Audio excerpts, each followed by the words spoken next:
Bismillahirrahmanirrahim. Assalamu alaikum dear students. Today I am going to discuss two very important thermodynamic factors, fugacity and activity. इस lecture के अंदर मैं आपको बताऊंगा कि फ्यूगेसिटी और एक्टिविटी के से रिलेटेड इक्वेशंस कौन सी हैं और इसके सिग्निफिकेंस क्या है, इसे हम यूज़ कहाँ पे करते हैं।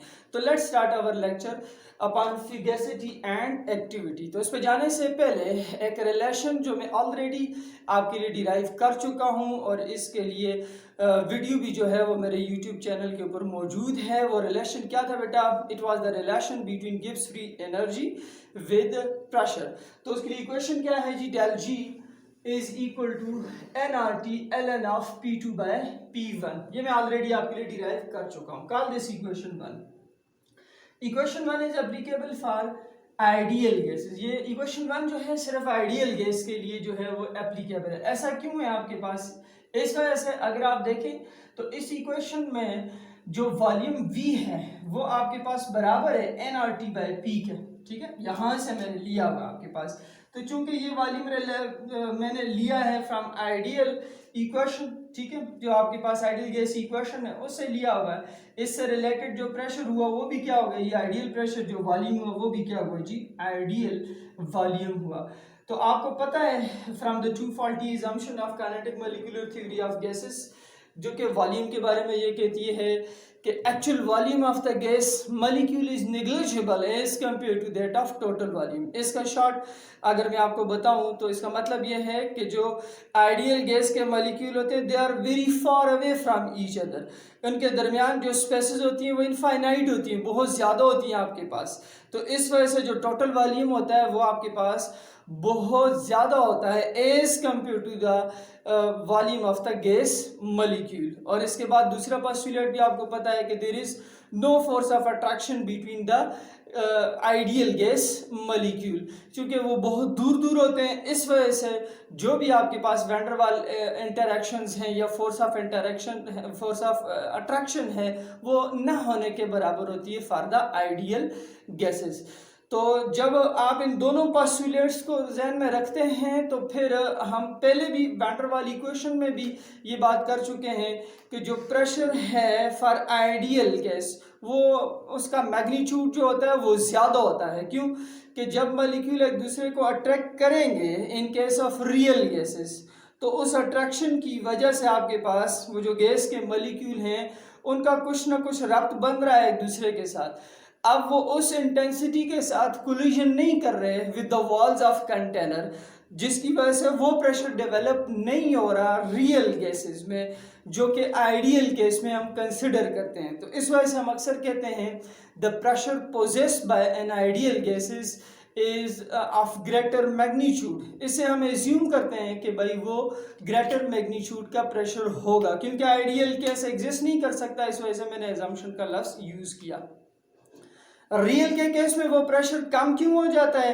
मुझे पता है कि भाई जो रियल गैस होती है उसके मॉलिक्यूल एक दूसरे को अट्रैक्ट करते हैं, उस अट्रैक्शन की वजह से अब एक दूसरे के साथ उनका रब्त बन गया। एक गैस का मॉलिक्यूल जो है वो टकराना चाह रहा था किसके साथ? कंटेनर की वॉल के साथ, जिसकी वजह से उसने प्रेशर बिल्ड करना था, तो वो इंटेंसिटी नहीं रहेगी ड्यू टू अट्रैक्शन। तो इस वजह से रियल गैस के लिए जो प्रेशर है वो थोड़ा सा उसका मैग्नीट्यूड जो है वो आइडियल से क्या लेते हैं जी? हम कम लेते हैं। इस बात को आपने जहन में रखना है। तो इस वजह से ये जो इक्वेशन 1 है इसमें प्रेशर भी आइडियल है, वॉल्यूम भी आइडियल है। तो तब मैंने लिखा है कि this equation is valid for the ideal case. आगे क्या है जी? If we want to apply that equation for non-ideal gases, particularly at high pressure or at low temperature, ठीक है, प्रेशर हाई हो या टेम्परेचर लो हो, it is found that above equation does not reproduce the change in free energy. Non ideal case में अगर आप इस equation को लगाना चाहें बेटे तो आपके पास जो गिब्स फ्री एनर्जी है वो इस इक्वेशन से आप रिप्रोड्यूस नहीं कर सकते, because the equation 1 is valid for the ideal case. ठीक है, तो आप फिर कैसे इसके लिए इस इक्वेशन को कैसे बनाएंगे? कुछ करेक्शंस करके। वो करेक्शन किसने किए? लेविस ने किए। तो लेविस क्या कहते हैं? Lewis introduced a new term as a substitute of pressure and modified the above equation which is can be applied to ni system, मतलब नॉन आइडियल सिस्टम। आप नॉन आइडियल सिस्टम के ऊपर फिर आप इस इक्वेशन को लगा सकते हैं। लेविस ने फिर एक न्यू टर्म इंट्रोड्यूस की, जो प्रेशर की ये टर्म्स है आपके पास, उसने इन प्रेशर टर्म्स को सब्स्टिट्यूट किया है विद एन अनदर टर्म, जिसे हम क्या बोलेंगे जी, फिगैसिटी बोलेंगे। ठीक है, क्या बोलेंगे, फिगैसिटी। तो fugacity is actually the substitute of pressure, जो कि इस इक्वेशन में मौजूद है। ठीक है, फिगैसिटी इज नथिंग न्यू, ये कुछ ऐसा न्यू नहीं है आपके पास, ये करेक्शन है जो लेविस ने की है, इसे यूज किया as a substitute of pressure. और ये जो फिगैसिटी है ये हेल्पफुल होगी आपके पास in explaining the non ideal behaviour of the gases. तो ये क्या है, इसकी डिटेल आगे हम डिस्कस करते हैं। द टर्म इज कॉल्ड फिगैसिटी, वो जो टर्म लेविस ने इंट्रोड्यूस की उसे हम क्या बोलेंगे जी, फिगैसिटी। आप ज़हन में रख लें, fugacity is a substitute for pressure which is used to explain the non-ideal behavior of the gases। ठीक है, और बात करेंगे इस पे। आप देखिए बेटा, आपके पास इक्वेशन जो थी, मैं इसे दोबारा लिख लेता हूँ, del G is equal to nRT ln of P2 by P1। इस इक्वेशन को अगर मैं खोल के लिखूं तो ये इक्वेशन क्या आ गई जी, G2 minus G1 is equal to nRT ln of P2 by P1। Let अगर मैं इस G1 को ये इसे मैं जी नॉट ले लेता हूँ, गिव्स फ्री एनर्जी इन स्टैंडर्ड स्टेट, और इस G2 को जो है मैं G ले लेता हूँ, gives free energy in any given condition. एक वो कंडीशन जो कि स्टैंडर्ड स्टेट में है आपके पास। ठीक है, और दूसरी मैंने क्या कंडीशन ली, G2 is equal to G free energy in any given condition. ठीक है, तो इन दोनों का डिफरेंस मैं ले सकता हूं, फिर नीचे आप देखें G माइनस जी नॉट हो जाएगा। सिमिलरली कुछ प्रेशर में भी चेंजेस करते हैं आपके पास। अगर मैं P2 को F लूं, फिगैसिटी लूं, और P1 को क्या लूं मैं आपके पास, P के बराबर ले लूं। P2 इज लेट फिगैसिटी, ठीक है, और P1 क्या हो जी, P के बराबर हो, तो इक्वेशन 2 मेरे पास एक न्यू शक्ल में आ गई, वो क्या है, G minus G naught is equal to nRT ln of F by P। मैंने P2 बाई P1 की जगह पे लिख दिया F by P, G2 minus G1 की जगह पे लिख दिया G माइनस जी नॉट लिख दिया जी। अच्छा, अब अगर और मजीद आगे लेके जाऊं, G के लिए इस इक्वेशन को बनाऊं, तो G is equal to G not plus RT ln of F by P। ये मेरे पास इक्वेशन आ गई। अक्सर स्टूडेंट्स पूछते हैं कि हम लोग यहाँ पे ये काम क्यों कर रहे हैं कि भाई ये जो हमने गिव्स फ्री एनर्जी इन स्टैंडर्ड स्टेट में ले आए और फिर जी जो है free energy in any given condition. तो ये इस वजह से बेटा आपके पास कि हम गिव्स फ्री एनर्जी की एब्सोल्यूट वैल्यू को मालूम नहीं कर सकते, तो हमने सब्सटेंस के लिए जो गिव्स फ्री एनर्जी है वो असाइन की हुई हैं, स्टैंडर्ड स्टेट के लिए कुछ वैल्यूज असाइन की हुई होती हैं आपके पास, तो वहां से ऊपर जो भी आगे जो डिफरेंस आता है वो जी है। जी नॉट जो है वो गिव्स फ्री एनर्जी होगी फॉर द स्टैंडर्ड स्टेट, और आगे किसी भी कंडीशन के ऊपर जो गिव्स फ्री एनर्जी हो सकती है इस स्टैंडर्ड स्टेट से, इस रेफरेंस स्टेट से, वो जी होगी। आप एब्सोल्यूट वैल्यू को मालूम नहीं कर सकते, इस वजह से ये मैंने जी माइनस जी नॉट को इंट्रोड्यूस किया जी। अच्छा, अब अगर आप 1 मोल के लिए लें बेटा, तो इस इक्वेशन में आप देखें n है, तो इस n को मैं लिख देता हूँ 1 मोल। ठीक है, तो 1 मोल मैंने ले लिया, यहाँ पे 1 आ गया, तो गिव्स फ्री एनर्जी अब जो होगी वो मोलर गिव्स फ्री एनर्जी होगी। क्या मतलब molar gives free energy, it is the gives free energy possessed bye 1 mole of the substance. जैसे आपको याद हो मोलर मास क्या होता है, it is the mass possessed bye 1 mole of substance. तो gives free energy possessed bye 1 mole of substance is actually equal two gives molar. ठीक है, इसी तरह से molar gives free energy under standard state ji not आ गई plus RT ln of F by P आ गई आपके पास। ये इक्वेशन 3 बड़ी अहम इक्वेशन है। आप अगर इस इक्वेशन में देखें बेटा, तो टर्म्स हैं molar gives free energy in any condition and molar gives free energy under standard condition. तो इसे आप चेंज कर सकते हैं एक न्यू पैरामीटर के साथ, एक न्यू फैक्टर के साथ। मैंने लिखा हुआ है GFE मतलब gives free energy possessed by any substance having 1 मोल। किसी भी सब्सटेंस का 1 मोल हो अगर, उसके पास जो कंटेंट है गिव्स फ्री एनर्जी का, वो बराबर होता है उसके केमिकल पोटेंशियल के। और केमिकल पोटेंशियल के लिए क्या लफ्ज होता है जी, यू।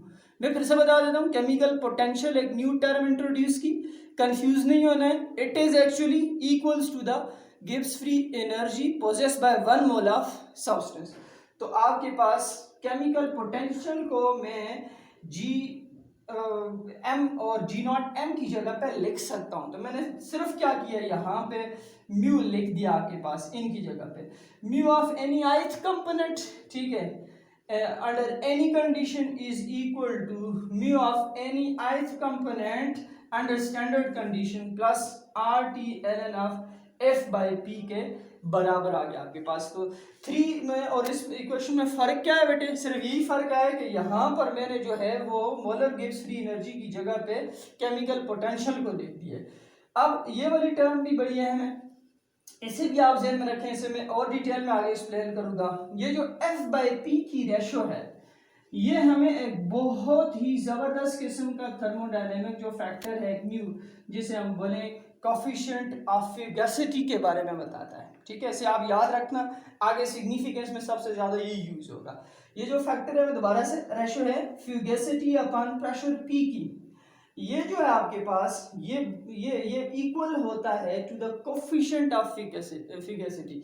जो कोफिशिएंट ऑफ फ्यूगेसिटी है, it is actually quantitative measurement of fugacity, कि जब हम इसकी वैल्यू को डालेंगे तो हमें पता चलेगा कि कब कोई गैस जो है वो आइडियल है और कब कोई गैस जो है वो नॉन आइडियल की तरफ जाएगी। आपके पास याद रखें कि यहाँ पर जो मैं फ्यूगेसिटी को ले रहा हूँ वो किस लिए ले रहा हूँ, in order to explain the non ideal behaviour of the gases. क्यों कि जो शुरू की इक्वेशन थी उसमें जो प्रेशर और वॉल्यूम की टर्म्स थी वो आइडियल गैस के लिए थी। तो लेविस की इंट्रोडक्शन के बाद फ्यूगेसिटी के ऊपर हम आए और फ्यूगेसिटी को अब हम ले रहे हैं कि भाई ये कैसे एक्सप्लेन करेगा कि गैस आइडियल कब होगी, नॉन आइडियल कब होगी। तो इसके लिए F बाई पी की जो रेशो है वो कोफिशिएंट ऑफ फ्यूगेसिटी के बराबर है, फाई के बराबर है। ये क्वांटिटेटिव मेजरमेंट है किसकी जी, in explaining of fugacity और which is helpful in explaining the non-ideal behavior of the gases। इसके ऊपर डिटेल में बात करेंगे, आप जरा ध्यान में रखना। अगर कंडीशन स्टैंडर्ड है तो प्रेशर P जो है वो यूनिटी के बराबर होता है। तो मेरे पास ये वाली जो इक्वेशन है वो किसके बराबर बच गई जी, mu I is equal to जी mu I naught plus R T L N of F, ये P यूनिटी हो गया। इसे इक्वेशन 4 कहें। ये इक्वेशन 4 बड़ी अहम है जी। नाउ बच्चे, इम्पॉर्टेंस ऑफ कोफिशिएंट ऑफ फ्यूगेसिटी को मैं आपके लिए एक्सप्लेन कर लेता हूँ। तो हमने इक्वेशन 4 तक डिराइव कर चुके थे हम। क्या थी equation 4? Chemical potential of ith component is equal to chemical potential of that ith component in standard state plus R T L N of F के बराबर थी। इस इक्वेशन 4 को आगे मैं इंक्लूड करूंगा importance of coefficient of fugacity में। तो समझ लो बेटा क्या है, दोबारा से मैं पहले भी एक्सप्लेन कर चुका हूं इसको। जो कोफिशिएंट ऑफ फ्यूगेसिटी है phi, it is actually quantitative measurement of fugacity, ठीक है, जो कि बराबर था किसके, एफ बाई पी के। अगर मैं एफ के लिए बनाऊं इक्वेशन को तो F is equal to phi P, ठीक है। नाउ इस रिलेशन को जरा आपने ज़हन में रखना है, ठीक है। केस 1 है importance of coefficient of fugacity में। केस 1 क्या बेटा, if phi is equal to 1, अगर फाई जो है वो 1 या यूनिटी के बराबर हो तो फिर आप ये देखें यहाँ से जो फ्यूगेसिटी एफ है वो आपके पास पी के बराबर हो जाएगी, and that P is actually the pressure ideal, ठीक है, या वो प्रेशर जो कि एट स्टैंडर्ड कंडीशन के ऊपर मौजूद है। F is equal to P. Equation 4 क्या बन गई फिर? इक्वेशन 4 को देखें बेटा तो आपके पास आ गई chemical potential of ith component is equal to chemical potential of that ith component in standard condition R T L N F P के बराबर होगी, ठीक है। This I is not showing the ideality, this is for any ith component. तो ये equation अब ये बता रही है आपके पास कि जो गैस है वो आइडियली बिहेव कर रही है। क्यों कि जो फ्यूगेसिटी थी वो इक्वल हो गई है किसके जी, पी के। तो पहला सिग्निफिकेंस हमने समझ लिया कि when coefficient of fugacity phi is equal to unity at that time the gas behaves ideally. एक और इसी में से कॉन्सेप्ट निकल सकता है, अगर आप देखें बेटा यहाँ पर तो ln ऑफ p, ये जो है आपके पास p जो है ये यूनिटी के बराबर है, 1 एटमॉस्फेरिक अगर मैं ले लेता हूँ, पी आइडियल ले लेता हूँ आपके पास, ठीक है। तो आप देखें इस इक्वेशन में हम डालें तो क्या आ जाएगा जी, mu I is equal to mu not I plus R T L N of 1। तो एल एन ऑफ 1 0 होता है आपके पास, तो mu I is equal to mu not I के बराबर आ गए। एक और इम्पॉर्टेंट रिलेशन यहाँ से हमें ये पता चला कि जब गैस जो है वो आइडियली बिहेव करती है तो उस वक्त जो केमिकल पोटेंशियल होता है of any ith component under any condition वो बराबर हो जाता है किसके जी, to the chemical potential of that ith component in the standard state. ये भी एक आपके पास इंपॉर्टेंट रिलेशन हमें फर्स्ट सिग्निफिकेंस से पता चला। सेकंड क्या है सिग्निफिकेंस बेटे, सेकंड ये है आपके पास कि if I is less than 1, अगर फाई लेस देन 1 हो मतलब नेगेटिव डेविएशन की तरफ जा रहा है आपके पास, तो फिर मैं नहीं लिखूंगा कि फाई एफ जो है आपके पास it is not equal to P. अब इक्वल का नहीं कह रहा, phi is equal to sorry fugacity F is equal to phi P, ठीक है। अब जो फिगैसिटी एफ है मैं फिर से रिपीट कर देता हूँ, मैंने फिगैसिटी एफ को इक्वल नहीं डाला किसके, पी के, मैंने कहा नॉट इक्वल टू पी। अब मैं लिख रहा हूँ fugacity F is equal to phi P. तो ये फाई क्या है, ये असल में करेक्शन फैक्टर है, ठीक है, कि जब आपके पास जो फाई है वो लेस देन 1 होगा, गैस जो है वो नेगेटिव डेविएशन शो करेगी, तो हम अपनी इक्वेशन में करेक्शन फैक्टर लाएंगे फाई की सूरत में। आपके पास इक्वेशन क्या बन जाएगी, mu I is equal to mu not I plus R T L N of phi P. क्या आपके पास गैस जो है वो डेविएट कर रही है, कितना डेविएट कर रही है, 5 टाइम्स ऑफ बी डेविएट कर रही है।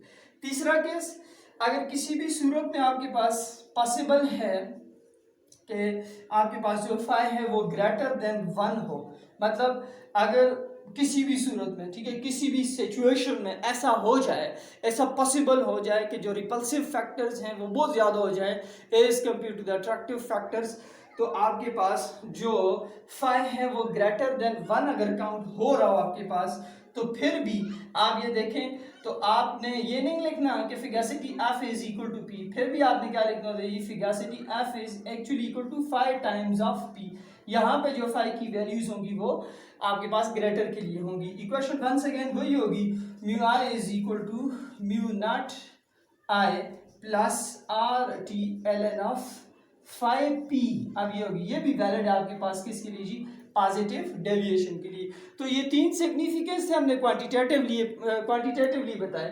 Forward G for the coefficient of fugacity when phi is equal to 1 then the gas behaves ideally and at that time the chemical potentials are same, and when phi is less than 1 then negative deviation, and the last case if it is possible then there is positive deviation. We proceed further. हमारे पास activity क्या होती है, हमारे जो lecture है उसका second ऐसा है बेटा, एक्टिविटी ए जो है it is the concept which was also introduced by G.N. Lewis and it is almost similar to that of fugacity, ठीक है, ये भी G.N. Lewis ने इंट्रोड्यूस किया था, ये बिल्कुल सिमिलर है किससे जी, fugacity से। It is mostly used to express the non ideal behaviour of solution. आपको पता है सॉल्यूशन भी 2 किस्म की, आइडियल और नॉन आइडियल। वो जो राउल्ट्स लॉ को ओबे करती हैं आइडियल सॉल्यूशन, वो जो नहीं ओबे करती वो नॉन आइडियल मिक्सर या नॉन आइडियल सॉल्यूशन।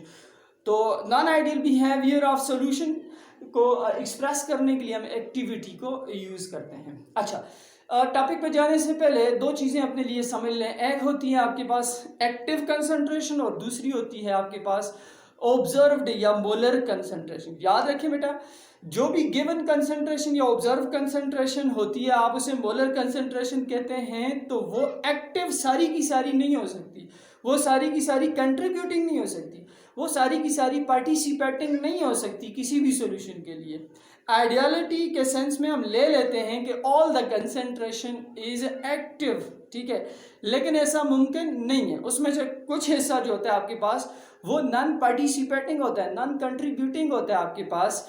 आप ये समझ लें कि जो कंटेंट हैं वो आपके पास वो सारे के सारे एक्टिव नहीं हो सकते। नॉन आइडियल केसेस में हम ये जो टर्म है आपके पास वो एक्टिविटी की फिर यूज करते हैं in place of molar concentration या ऑब्जर्व कंसंट्रेशन। तो आप देखिए बेटा, मैं रिलेट कर सकता हूँ इक्वेशन 4 को जो पहले हमने पढ़ी थी फॉर दैट ऑफ फिगैसिटी, और अब मैं रिलेट करता हूँ केमिकल पोटेंशियल को विद दैट ऑफ एक्टिविटी। तो वो इक्वेशन 4 की सूरत एक न्यू हालत में आ गई, वो क्या बेटे, mu I is equal to mu not I plus R T L N of A, here that A is actually the active concentration. ये वाली जो इक्वेशन है ये वैलिड है for that of non ideal mixers. और ये क्या है आपके पास, mu I is equal to mu not I plus R T L N of M, ठीक है। एम इज मोलेबिलिटी और आपके पास ये टेम्परेचर इंडिपेंडेंट आपके पास है जी, क्वांटिटी है। तो मैंने मोलेबिलिटी को लिया हुआ है आपके पास, ये ऑब्जर्व कंसंट्रेशन है आपके पास, ये टोटल कंसंट्रेशन है, ये आइडियल कंसंट्रेशन हो सकती है जिसमें सारे के सारे कंटेंट जो होंगे वो एज्यूम किए हुए हैं कि वो क्या होंगे जी, एक्टिव होंगे। अब जैसे मैंने फाई को निकाला था बेटे, वो क्या था, एफ बाई पी था। तो इन सिमिलर फैशन में एक्टिविटी के लिए एक्टिविटी कोएफिशिएंट को लेकर आता हूँ। Activity coefficient is actually equals to the ratio of active concentration to the observe concentration और मोलर कंसंट्रेशन। आप इसे ए के लिए बनाएं तो A is equal to gamma M. Once again case 1 क्या होगा बेटा, if gamma is equal to unity then the active concentration equals to molar concentration, ठीक है। और आपके पास जो मिक्सर है, जो सॉल्यूशन है, वो आइडियली बिहेव करेगा। इक्वेशन की सूरत क्या बन जाएगी, ये जो मैंने लिखी है, आप ए की जगह पे क्या लिखें बेटे, एम लिखें, तो mu I is equal to mu not I plus R T L N of M, कि मिक्सर जो है वो आइडियली बिहेव करेगा when gamma is equal to 1। जितना ये गामा डेविएट करेगा, डिपार्चर करेगा 1 से, उतना ही आपके पास डेविएशन ज्यादा होगी। केस 2 पे आप नजर रखें, यानी gamma is less than 1, a is not equal to m, मैं नहीं लिख रहा इसको, a is equal to m, not equal to m, actually now a is equal to gamma n। once again gamma is the correction factor coefficient of activity। तो आपके पास equation की सूरत क्या है बेटे, mu I is equal to mu not I plus R T L N of gamma m। तो gamma times आपके पास deviation हो रही है, ठीक है। लास्ट और थर्ड केस क्या हो सकता है कि if gamma is greater than 1, आपके पास आप ये समझें कि जो रिपल्सिव फैक्टर है between the components of the mixture, वो आपके पास बहुत ज्यादा हो जाए as compare to that of attractive, जो आपके पास इंटरेक्शंस हैं वो कम हो जाएं। तो इस सूरत में, इस केस में हो सकता है, पॉसिबल है कि गामा जो है वो ग्रेटर देन क्या हो जी, 1 हो। ये सूरत जो है वो पॉजिटिव डेविएशन है राउल्ट्स लॉ से। ऊपर वाली डेविएशन कौन सी थी राउल्ट्स लॉ से, नेगेटिव डेविएशन थी, तो gamma is greater than 1। Once again इसमें भी आप ये इक्वेशन वैलिड होगी, आपके पास यहाँ पे गामा की जो वैल्यूज होंगी वो ग्रेटर देन 1 होगी। तो ये था आपके पास कुछ किसके बारे में जी, अबाउट द एक्टिविटी और फिर कोफिशिएंट ऑफ एक्टिविटी और उसके सिग्निफिकेंस।